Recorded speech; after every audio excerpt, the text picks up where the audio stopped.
Hello and welcome. I'm Ariana Pachati.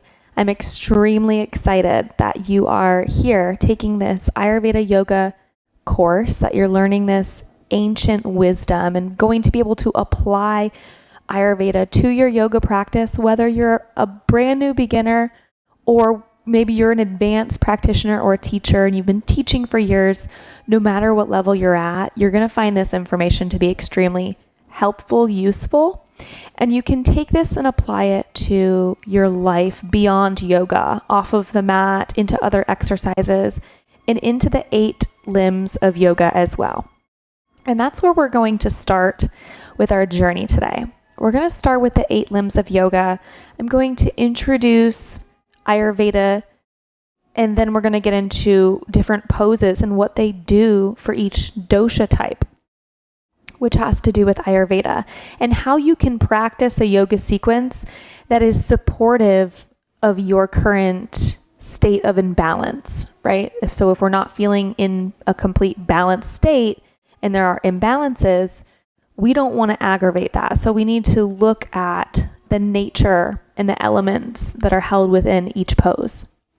But let's begin with the 8 limbs of yoga. Maybe you already have heard of it. Maybe you're well versed in the 8 limbs. That's fantastic. Let's just review it. If you've never heard of it before, that is okay. I study Hatha yoga and Raja yoga. And if you're like, what is she talking about? There's these different paths that people take when studying yoga. And asana is just one limb of yoga. And there's 8 limbs that we study. And so you don't have to do movements and poses to practice yoga or to, label yourself as a yogi per se. But these 8 limbs are, you can say, guidelines for cultivating a lifestyle of yoga. Okay. So the first limb is called yama, and there's 5 subgroups, we'll say like little 5 branches to this tree of yama. And the first one is called ahimsa. And if you don't understand these words, just absorb the information coming at you and don't worry too much about not understanding the Sanskrit word or not really comprehending that word. Listen to the definition, right? Listen to how it applies to your life.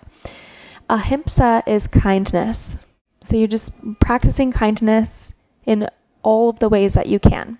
And when we're presented with times where we don't feel very kind or we want to be unkind, that's a lesson for us to learn and work through. We can use yoga to work through that.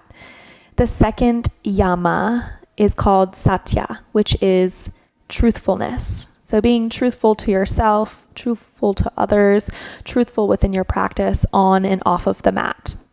The third limb of yama is asteya, and that's non-stealing, and that goes beyond, we know we can't go into a store and steal, although it's not very good morals, right? But beyond that, don't steal information, don't withhold, helpful yoga information that could help somebody else, for an example. And then the fourth yama is brahmacharya. Excuse me. And you may have heard of brahmacharians, and I've talked about brahmacharians in my other trainings if you've ever taken a training of mine.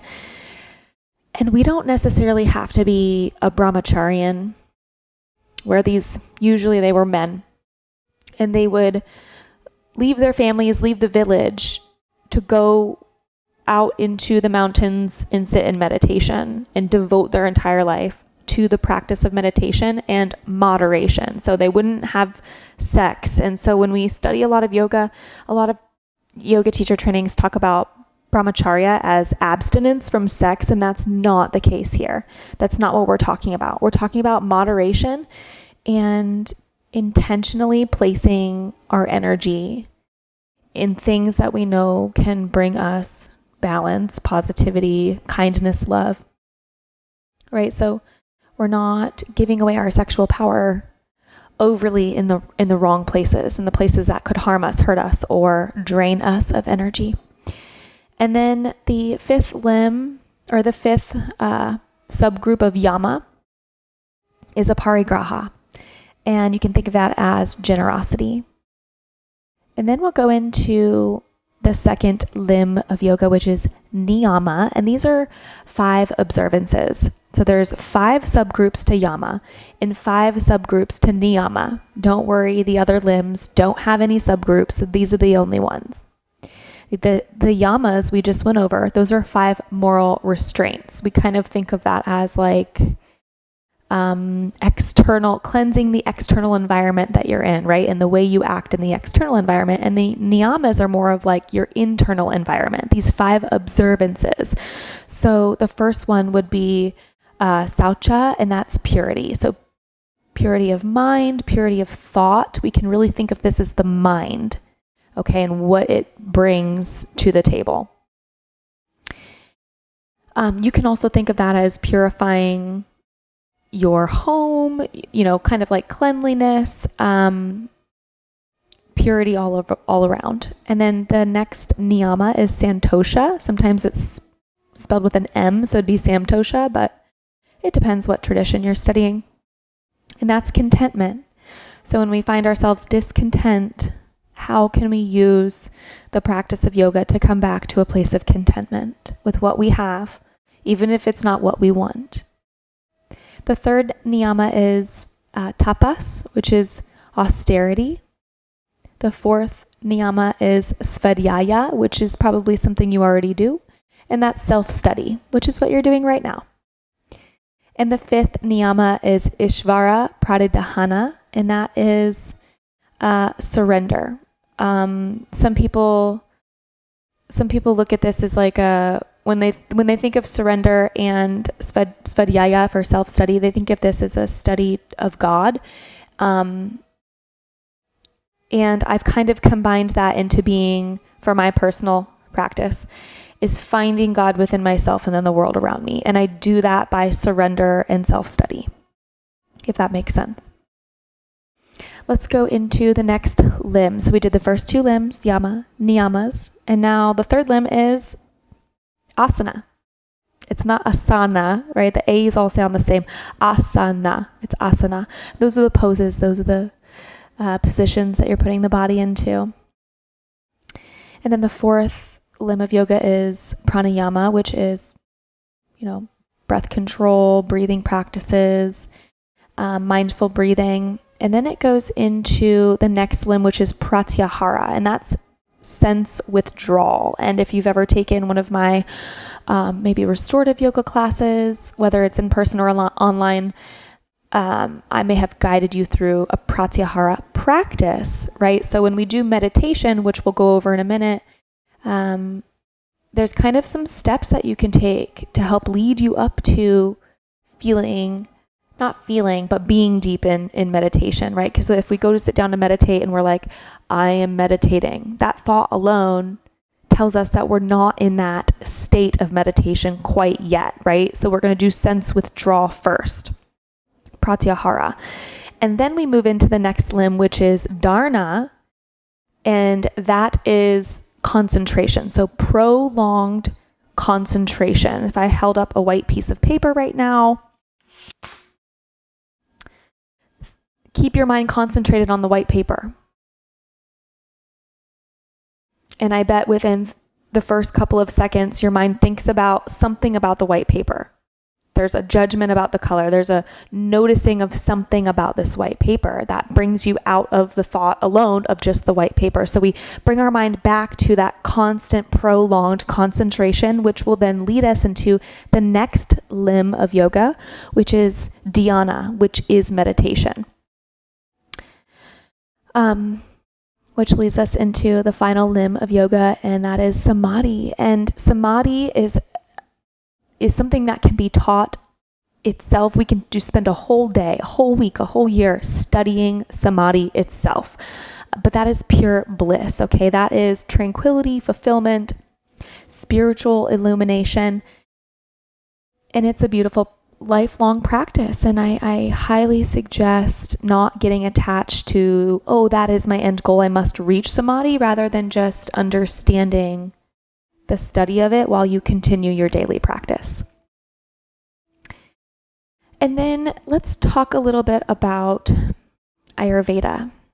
If you've maybe never heard of Ayurveda before, this is the science of life. And when we combine that with yoga and we really bring this yogic medicine to our understanding and our knowledge, we will soon realize that we've already been practicing Ayurveda. When it is cold outside, what do? You put on a jacket. You do something to make you warm. You do the opposite to balance. Now, in Ayurveda, in the deep studies of Ayurveda, we do use the opposite to balance, and we also can use likes cure likes, much like homeopathy, but most of our treating and healing comes from balancing with the opposite quality. Now, what does that mean when it comes to poses?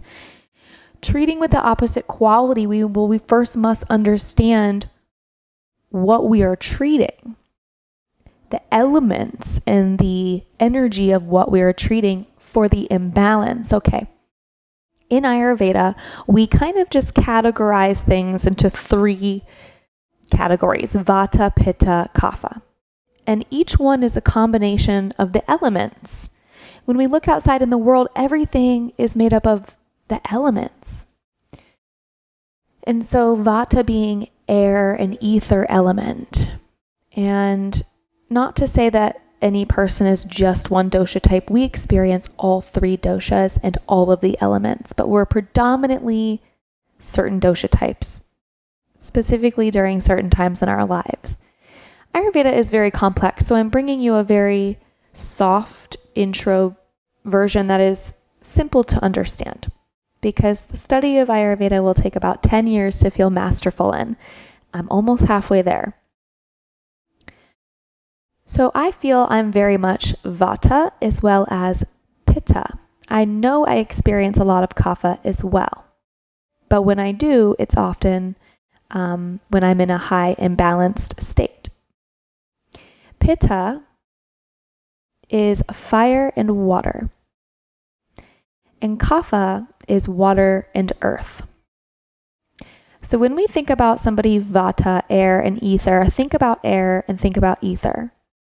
What kind of qualities or words would we label for that? What would it be like?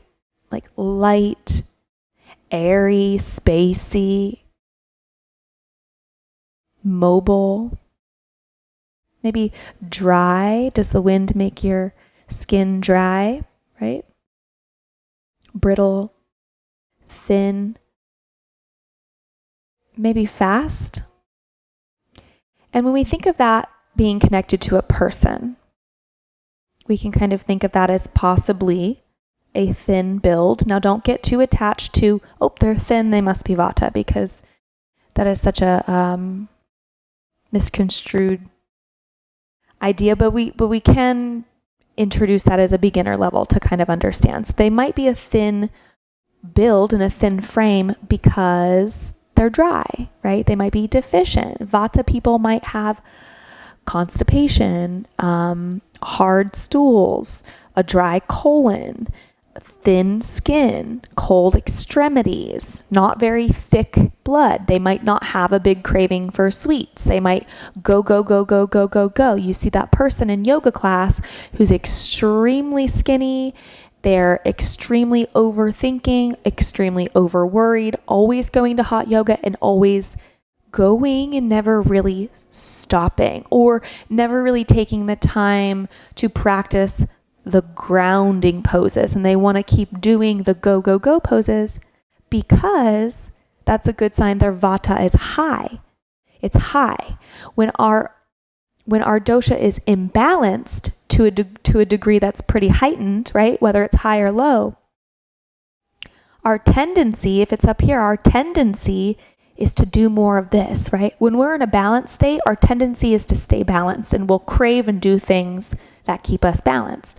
When we are in the beginning levels of an imbalance, we'll have, some cravings that hopefully will bring us back into balance. But when that imbalance becomes too high or too low, then our cravings are distorted and we start doing things that keep us imbalanced. Right? Go, gotta keep going. But you're overthinking and overworried and anxiety, and you can't gain weight and you're losing too much weight and you've got hyperthyroid and you're cold but you go. And that's keeping us imbalanced. So let's look at Pitta next. Before we go into yoga poses for each one, let's just kind of understand each dosha. So we've got that Pitta next, that fiery, maybe hot-tempered, irritable, just agitated. Those are good signs of an imbalanced Pitta. Maybe they're a go-getter. Maybe they're very driven, hardworking. Think about fire and its power. Think about what it brings to the table. Maybe they are able to run a business and work out and meet all of their goals, right? But they're feeling very strong. What happens when that fire continues too much? It burns up all of our energy. It makes us hot and it burns us up, and it actually leaves us depleted. It can also leave us very dry, but that Pitta having that water combination in there can also, so like that Pitta can be a teeter-totter where you can easily have a Vata imbalance or a Kapha imbalance with that as well. Most of the time it's a Vata imbalance. You might see a yoga student or experience, for example, hot yoga. You also might hear my cat meowing. But hot yoga, if you see a student struggling to cool down in hot yoga, they get really fiery red in the skin. Their skin is hot. They're doing all the poses to the extreme. They're doing the most. You're like, they might be Pitta. You might give them a suggestion and they are quick to be averted by it or quick to shut it down. Or they take the suggestion because they're very driven and they want to get it correct, and then they do it to a T, right? So there's amazing qualities about every single dosha, but when they're in balance, it's not that they're bad qualities, they're just signs, they're promodal signs that our prodromal signs that our body is trying to tell us, hey, this is out of balance. It's not bad, but it's just extreme. So that's Pitta, those really fiery, driven types. And then we've got the Kapha types. These are the types that maybe struggle to get to that hot yoga class. Maybe they have a thicker build, thicker bones, thicker blood. That's what we would really look at, would be the thickness of the blood. Is there a lot of sweetness and richness in the blood? If so, that's creating a lot of unmotivated, lethargic, heavy energy. So when we think of Kapha, we can think of heavy, sometimes even dull, maybe even soft. Think about, earth and water. It's muddy. If you're walking through mud, it's going to kind of leave you feeling bogged down, almost too grounded, right? Almost too earthy if out of balance. So Kapha, windy, all over the place, flighty. Pitta, fiery, maybe enraged, agitated, irritated. And Kaphas maybe are sluggish, bogged down, feeling unmotivated, right? Because there's not enough of that fire, that Pitta, to help burn off the thick, rich blood to get them going and get them moving. I do want to say Kapha skin type is probably the best because they usually have very luscious, glowing, bright, beautiful skin and hair. I know somebody that is, it's interesting to see, especially in the United States of America and American culture, and everybody should look a certain way and the body types and this and that. And you'll see somebody who's predominantly Kapha and they feel bad about themselves because they're not a Vata body type. But when they come into their own state of balance, their thickness becomes, really enjoyable to look at. People double take, people stare at it. And just because they're not the Vata body type, right, doesn't mean that they aren't in their most beautiful and authentic selves. And so when we are in that state of balance, people double take. Has nothing to do with if you were born, the picture perfect, beautiful way. It's the brightness and the energetics of your balance and the quality of your nature that comes out, that people can see, sense, and feel. No matter what dosha type, size, ethnicity, whatever it is, no matter what it is, people can sense that. And so even those Vata types, when we're thinking about, being in America and the perfect body type, blah, blah, blah, blah, blah, right? A lot of us in America, especially us women and men, but a lot of women have eating disorders because we're obsessed with being skinny, and it's a sick and twisted thing, and it's causing a lot of imbalances, especially in digestive tract, and especially within the colon. I mean, we've got all kinds of issues with women in their early 30s, even in their late 20s with, ulcerative colitis and diverticulosis and IBS and all kinds of issues that really should not be there, that we can heal.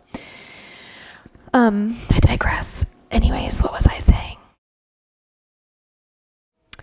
Anyways, yeah, the skin of Kapha is very beautiful. But the Vata type, when Vata is imbalanced, right?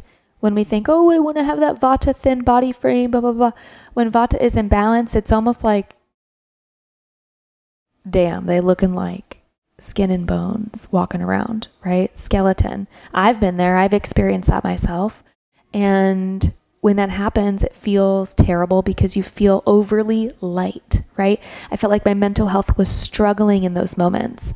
I couldn't calm down. I couldn't stop overthinking. And I was literally getting so thin that I was going to float away into the air. So related to the elements. It's wild.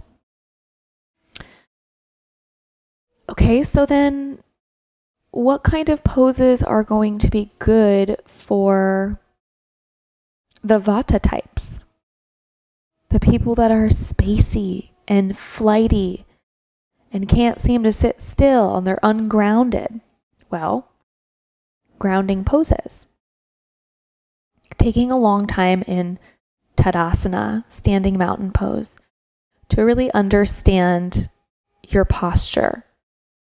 You stand there and you focus on your feet, I don't say four corners of the feet touching the ground. I think of it as three, the big toes, the pinky toes, and the heels.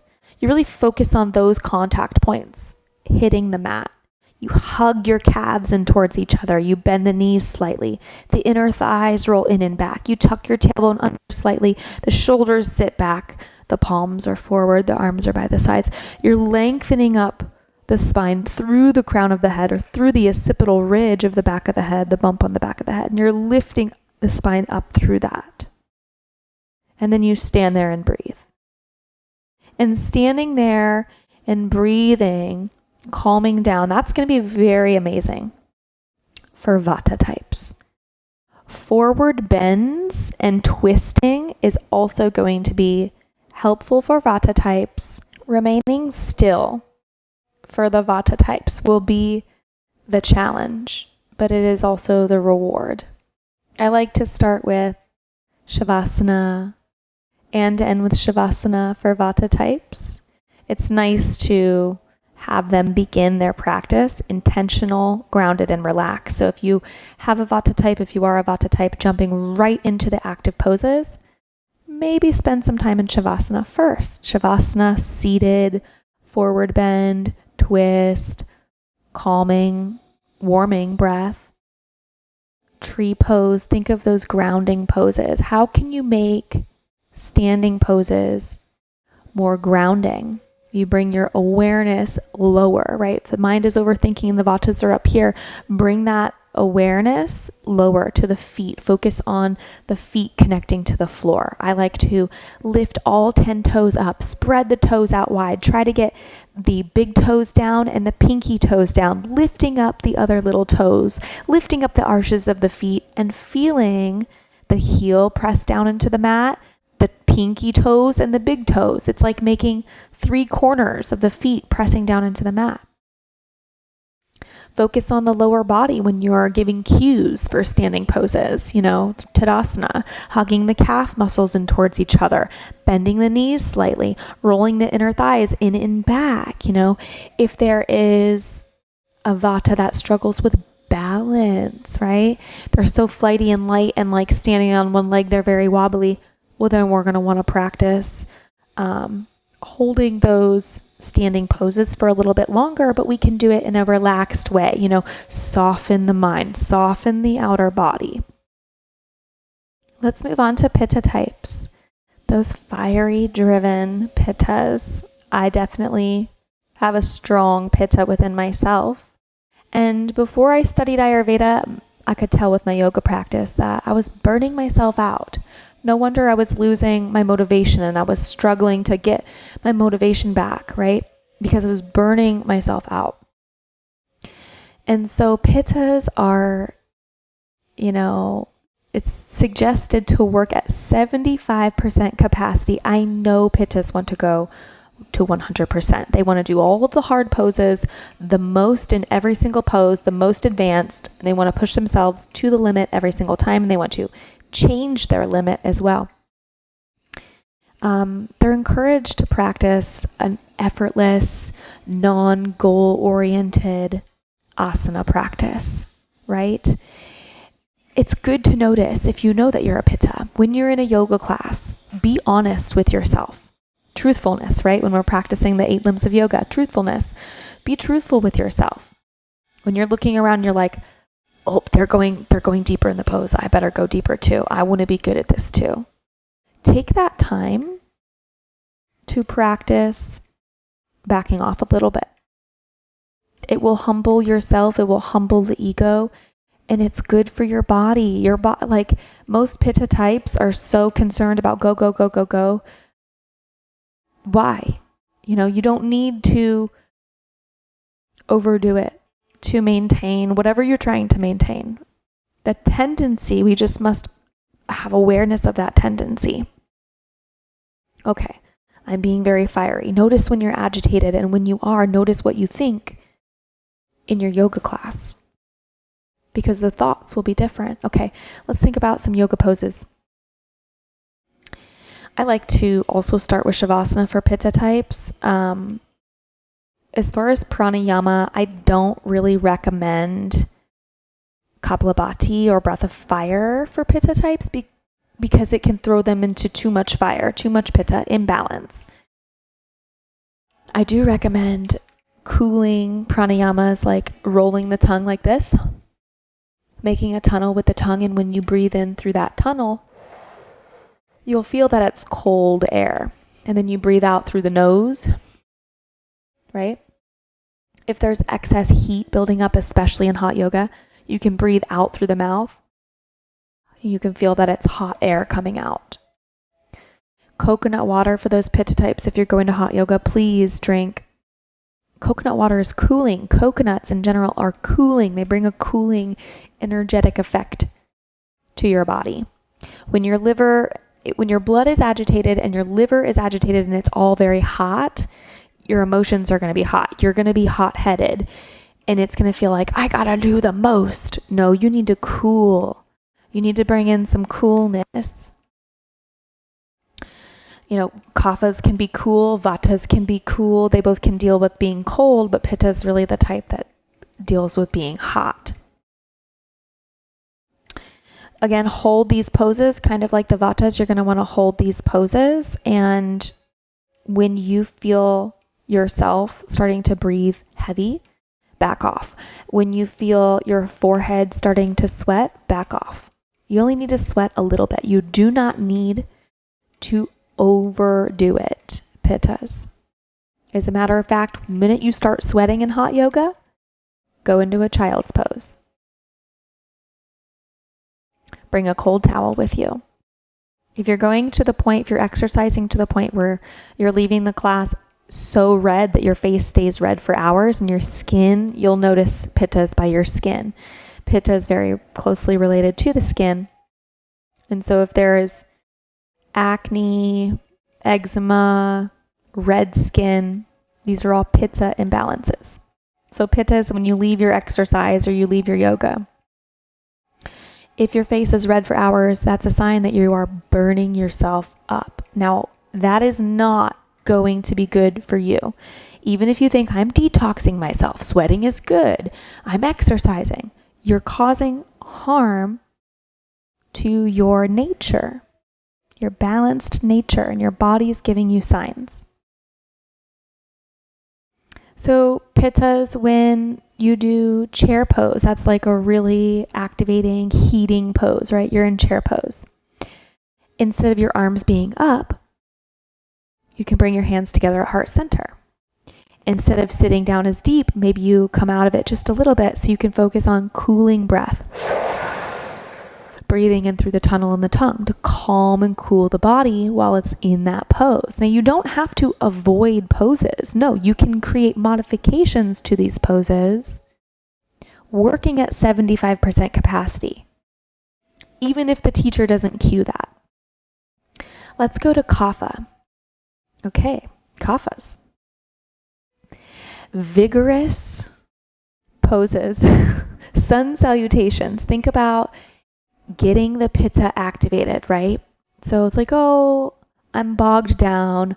Oh, I don't have the motivation. My blood is really thick. It's really rich.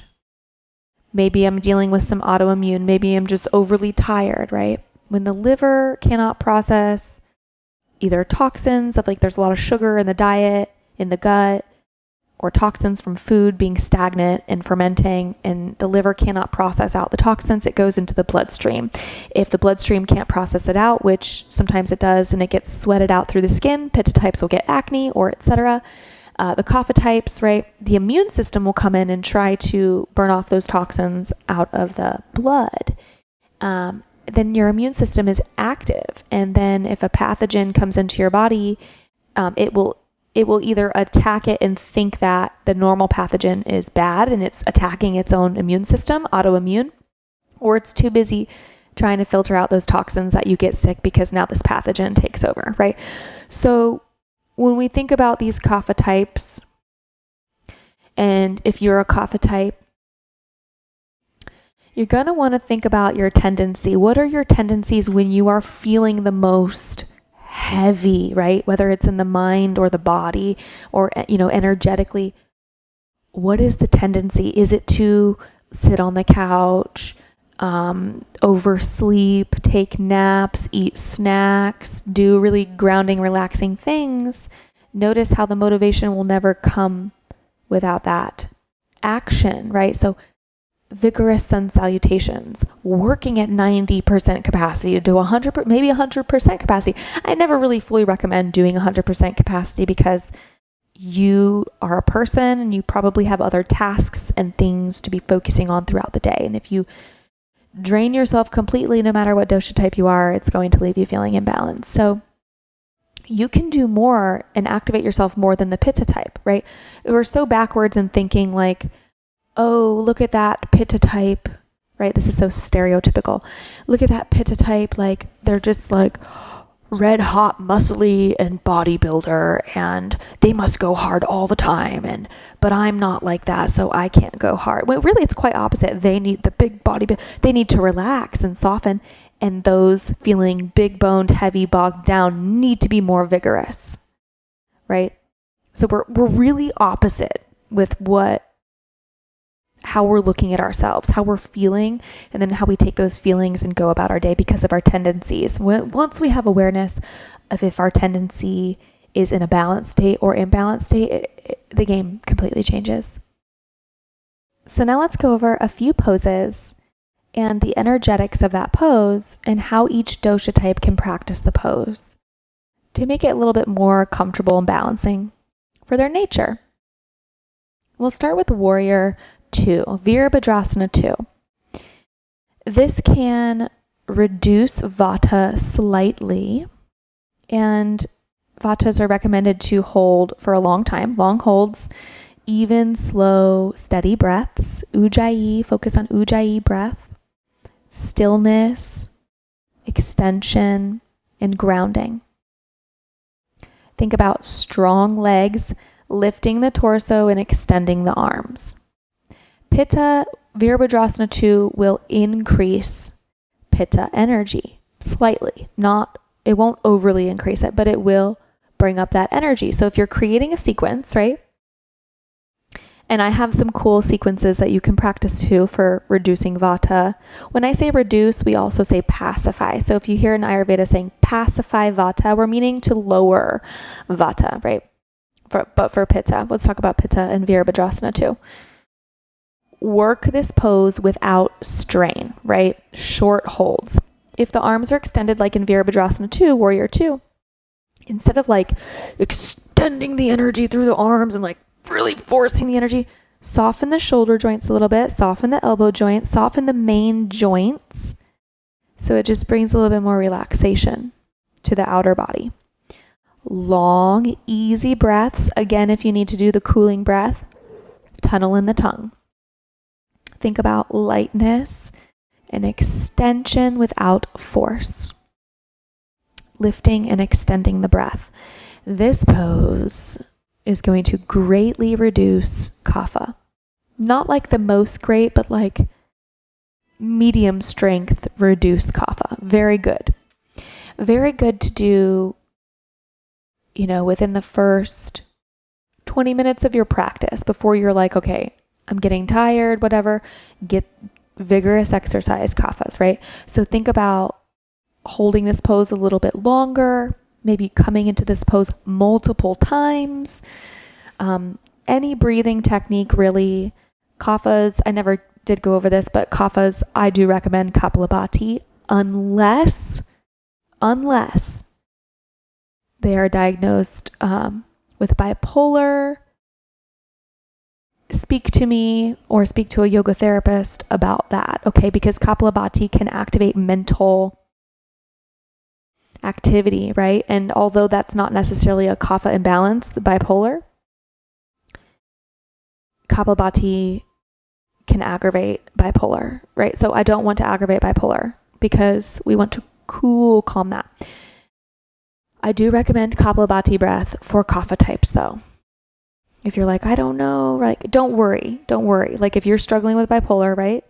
You'll know when you do that breath, if it's aggravating it or not, you'll know. People with bipolar, you get it, you understand. You understand yourself, especially if you've been in the struggle of it for years, right? And then you find balance. Okay, I'm in my routine. I know myself. I have this awareness. Certain things you do will aggravate it. Certain things you do will help it. Maybe you try it and journal about your experience so that way you can see the trends and the patterns. I digress. Focus on staying strong, committed. That is the word, staying committed, kaphas. Strengthening the legs, lifting the torso, and opening the chest. That'll be a very good one for the kapha types, is to open the chest. When we open the chest, it can help to allow us to breathe in through the whole diaphragm, right? So we're not caving in and crunching in that diaphragm and shallow breathing. We're bringing in more of that vata, breath, air, ether. Okay. Now let's talk about one of the most popular poses, downward facing dog, Adho Mukha Svanasana. This is going to greatly, and by greatly I mean like the highest amount, reduce vata. It's going to greatly reduce vata. Vata types for downward facing dog, think about, again, long holds, repetition, but not quick movements. Don't quickly transition, slow transitions, but you can come into downward facing dog many times. Slow, even breathing. Again, ujjayi, you're activating the back of the throat, constricting the back of the throat. Audible inhales and exhales through the nostrils, like you're fogging up a mirror, like you're Darth Vader breathing through your nose.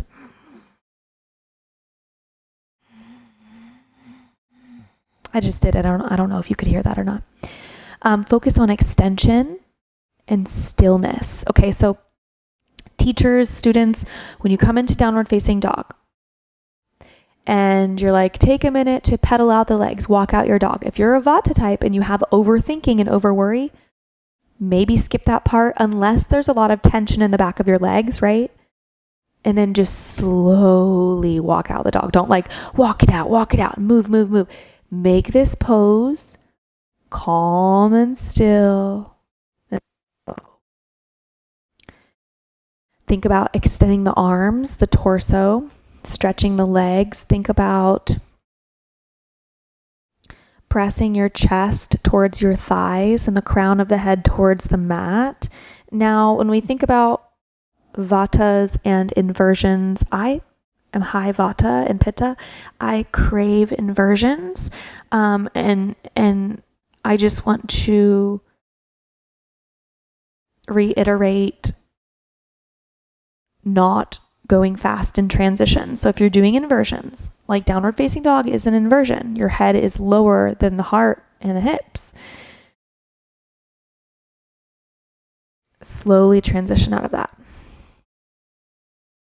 Because the energy is going to your head, right? If you're upside down.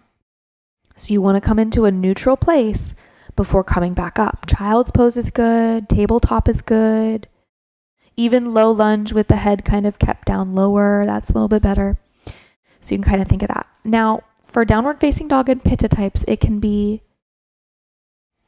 increase Pitta or it can decrease Pitta. I suggest shorter holds for downward facing dog with Pitta. If we think about Pitta, we think about fire. Where in the body is there the most fire? The digestive tract. And where would the energy be moving in the digestive tract? Downward, right? When we eat, when something goes in, gets burned up, moves downward. When we're upside down, it inverts that energy.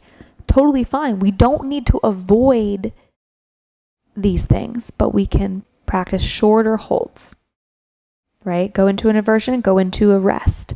Do an inversion, do double the time in a resting pose. Easy breath again, maybe Ujjayi, maybe cooling breath. I like to practice Ujjayi in inversions. I don't really like to, I'm not going to do the tunnel in the tongue in an inversion. I'm going to focus on probably Ujjayi. Kapha, Kapha types that this pose is going to decrease Kapha energy. Long holds, repetition. You can focus on really pressing the hands into the mat, the heel of the hands, the fingertip gripping, right? You can activate the hands by Spider-Man finger grip the mat, right? Where you're really pressing the fingertips into the mat, kind of grabbing it, pressing the ground away from you, really feeling the chest stretch and open, drawing the heels down towards the mat. You can pedal out the legs here. You can breathe a little bit more vigorously here. Think about lengthening. Think about lifting. Think about extending. Lift your thighs, lift your sits bones, extend the torso, extend the legs.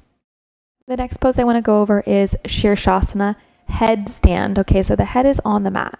This is going to greatly reduce Vata. Before I go into the depths of this pose, I want to talk about handstand and how handstand can reduce Vata or increase Vata.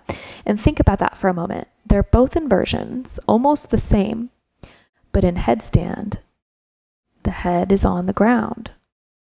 What does that mean?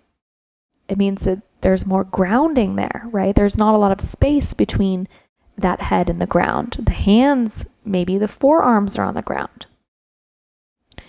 For Vata types, to greatly reduce Vata in headstand, moderate holds, smooth, full breath, stable, still, balanced focus, strengthening the arms, right? Lifting the shoulders, the torso, and the legs. Using a wall behind you is helpful. I love to use headstand poses to strengthen my core, right? So you get into the position, your feet are still on the ground, but your head is on the ground too. Maybe your hands are down or your forearms, depending on if you're doing tripod or forearm, headstand, right? And I like to practice, you can practice lifting one leg up at a time and then the other. But to really activate the core, I practice lifting both legs up at the same time. and it activates that lower belly because remember, Vata types, we want to focus on strengthening the core and maintaining flexibility. Pitta types, the headstand Shirshasana will greatly increase Pitta. It will greatly increase Pitta. So Pittas, you can still practice headstand. Shorter holds, no strain, easy full breath. When you feel like the heart is racing or it's like you're struggling to breathe, right? Bring it down, go into a child's pose. Think about lightness, think about lifting and lightness. Think about strengthening the arms, extending the shoulders and torso up. Balance. Also, the wall is helpful. I always recommend people using the wall. Use props. It's good to use props. The Kapha types. Okay, this is going to greatly reduce Kapha energy. You can do headstand. You can go from sun salutations, Kaphas, right? Good sequence here. Do some sun salutations, vigorous sun salutations, and do inversions, some headstands. What a great way to reduce that Kapha energy and give you that motivation for the day. Long holds with repetitions. There's a challenge out there called the 10-minute headstand. I've done it before. It is a long time. Start with 1 minute. Start with 30 seconds. 1 minute, 2 minutes, 3 minutes. Eventually, you'll get to wherever you want to be, but think about long holds and repetitions. Smooth breathing or Ujjayi breath. This is a great place to do Ujjayi pranayama. Strong extension and balance for your focus and move. Your movement is focused on strengthening the arms, lifting the shoulders, torso, and lifting the legs as much as possible. Another pose that I teach in most of my classes is head to knee pose, seated head to knee pose. We do practice standing as well, but I'm talking about seated. Janu Shirshasana, where you want the head to come to the knee. Now, depending on the way the teacher teaches it, depending on what book and tradition you're studying, people will just fold over that one leg, right? So you have, let's say your left foot is on the inner thigh, and your right inner thigh, and your right leg is extended, and you're folding over the right leg, right? I round the spine and bring my head to the knee because that is what the pose translates to. That's the pose. Some people just extend over the leg and try to get their torso as long as possible, and most of the time their head is beyond the knee. It's actually much more difficult to get the head to the knee. But anyways, Janu Shirshasana head to knee pose is going to greatly reduce Vata. Greatly reduce Vata. So Vata types, long holds here. You can come into the pose a couple of times. Maybe you come into it and then you do, Paschimottanasana with both legs forward, and then you do Janu Shirshasana again. Think about long, smooth, or light Ujjayi. Think about calm, not too much, not too much air, but calm, cool, collected. Being still, breathing is the focus. Think about, for your movement, strong legs. You don't want the leg to just be plah, plah. Make it strong and activated and extend the inner torso. This pose will also greatly reduce Pitta. Long holds, repetitions, smooth, easy, light Ujjayi, easy extension and breath for the focus. And for the movement, energize the legs, soften the neck, and open the chest. Soften the neck and open the chest here, Pittas. This pose will increase Kapha, right? This is a grounding, relaxing pose. Kaphas are already usually, right? Not usually, but let's say stereotypical. I'm not talking about an individual. I'm talking about a generalized example, okay? Because Ayurveda thinks about everybody as an individual, and we look at everybody's individual constitution as being very unique, okay? So it's not a one size fits all. This is a beginning way for you to understand how to practice Ayurveda yoga. But Kapha types, since this pose increases Kapha, short holds, normal or Ujjayi breath. You can do a powerful Ujjayi breath here, like really focus and cultivate that Ujjayi sound. strengthening and lengthening. Strong legs, extend the spine. And again, Kaphas, open the chest so we can continue to bring in more breath. I do want to talk about twisting poses. Not necessarily go into one specific twisting pose, but you can think about seated twist or lying down twisting poses are going to slightly reduce all dosha types, okay? The spine in yoga, you're as young as your spine is flexible. Neutralizing the spinal fluid, that was the word I was thinking of at the beginning. Neutralizing the spinal fluid and having a healthy spine, it's the reason why I teach the intro of my yoga classes the way I do. I teach seated, right? Sometimes we start in Shavasana, but for the movement portion, we start seated and we do side bends. Whoop, in my chair. And twists. Because the side bend is opening up the hip flexor, the hip, the rib cage, the lower back, and the side muscles on that side of the spine. Right? So we're talking about the spine, which is going to help open the chest. It's going to help you in your back bends. If there is tension in the spine, there's going to be tension in the hips. There's going to be tension in the chest. And then the twisting, right? Oh my God, if you're tight, you'll feel it in the twist. Most people try to compensate by twisting from their lower spine. Please don't do that. The lumbar should not be twisted, okay? We want to twist and rotate from the middle and upper back, imagining the rib cage is rotating around the spine, okay? Oh, it feels so good. Okay, I just had to do that. Think about twisting poses is going to reduce all dosha types. So whether you're a teacher, a practitioner, you can incorporate twists in the beginning and the end as a good way to think about reducing their dosha type, no matter what dosha type it is, right? Reducing that, if that makes sense. I always bring in a twist at the beginning and the end. Now, two poses that are tri-doshic, so encompassing all three doshas, good and balancing for all three doshas, cat-cows and child's pose. So at any point in your yoga practice, you feel uncomfortable, imbalanced, agitated, ungrounded, flighty, too grounded, unmotivated, whatever it is, go to cat-cows, go to child's pose, right? Focus on Ujjayi breath. Our sun salutations, Vatas, Pittas, Kapha, all can do sun salutation and all are recommended. It is very tridoshic.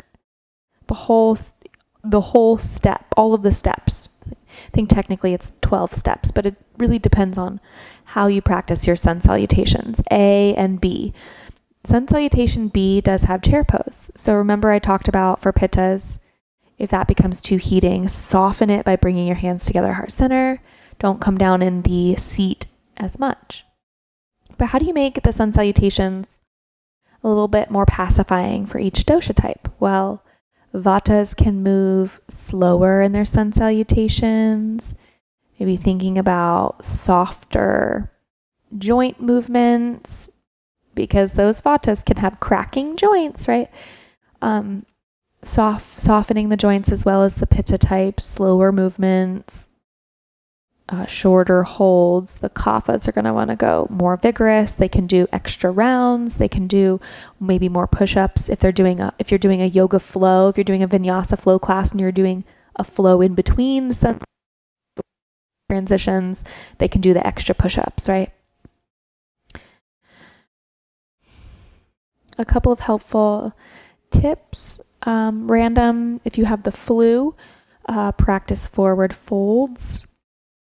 It can help to kind of unseat the virus for elimination, activating the chest and the lungs. If you have an infection, don't practice yoga poses that are going to spread that infection to various parts of the body. Think about the direction of the way the energy is flowing, what you're opening, and where the blood will be moving into. If you have sciatica, practice your forward bends with a straight spine. Please do not round the spine. Do not push through the pain. If you're feeling completely exhausted after your practice, you're pushing yourself too much. So bring it down, calm it down. And before we wrap up this portion of the video, I want to talk about heating and cooling Agni, the digestive fire. And we talked about the breath a little bit, right? So the inhale tends to be cooling, the exhale tends to be heating. Retention of the breath after the inhale is heating. So holding the breath, that is heating. Retention after the exhale, all the way out, hold the breath empty, that is cooling. During inhale, we take in air, which has a cooling effect, but during retention, the air is digested, which creates heat. The right nostril versus the left nostril when it comes to breathing. The right nostril breathing is heating and stimulating, right? And the left nostril, oh my gosh, my nostrils are super clogged right now. The left nostril is cooling and sedating. The right, left, male, female, heating, cooling predominance of the body is reflected in the nostrils. Right nostril breathing increases the flow throughout the channels and organs on the right side of the body. Stimulating these increases heat in the body and promotes a thermogenic kind of response processes like digestion. The left nostril breathing increases the flow through the channels and organs on the left side.